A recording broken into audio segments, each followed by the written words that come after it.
પંચાંગ અનુસાર આ વર્ષે 17 જુલાઈ 2024 અને બુધવારે દેવશયની એકાદશી ઉજવાશે। આ દિવસે કેટલાક શુભ યોગ પણ બની રહ્યા છે, જે દિવસે દેવપોઢી એકાદશીને વિશેષ બનાવે છે। આ વર્ષે દેવશયની એકાદશી પર સર્વાર્થ સિદ્ધિ યોગ, અમૃત સિદ્ધિ યોગ, શુભ યોગ અને શુક્લ યોગ બની રહ્યા છે। આ યોગના કારણે દેવશયની એકાદશી અત્યંત શુભ સાબિત થશે। પંચાંગ અનુસાર 4 શુભ યોગમાં ઉજવાશે દેવશયની એકાદશી। મા લક્ષ્મીની કૃપાથી 4 રાશિઓનું રોજ વધશે બેંક બેલેન્સ। દેવશયની એકાદશીથી ભગવાન પોઢી જાય છે ત્યાર પછી 4 મહિના સુધી કોઈ શુભ કાર્ય થઈ શકતા નથી। અષાઢ મહિનાના શુક્લ પક્ષની એકાદશીથી ભગવાન વિષ્ણુ 4 મહિનાની યોગ નિંદ્રામાં પોઢી જાય છે।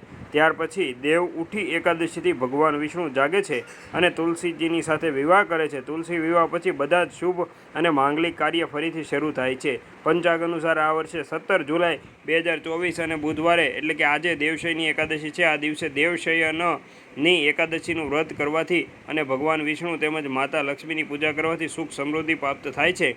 4 રાશિઓ માટે શુભ છે દેવશયની એકાદશી। મેષ રાશિના લોકો માટે દેવપોઢી એકાદશી લાભકારી છે। કારકિર્દીમાં સફળતા મળશે, આર્થિક લાભ થશે, વિચાર સકારાત્મક થશે અને લાભ પ્રાપ્ત થશે। વૃષભ રાશિના લોકો માટે દેવશયની એકાદશી શુભ છે। જીવનમાં સકારાત્મક સમયની શરૂઆત થશે, જૂની સમસ્યાઓનો અંત આવશે, સંબંધો સુધરશે, ધન લાભના પ્રબળ યોગ થશે।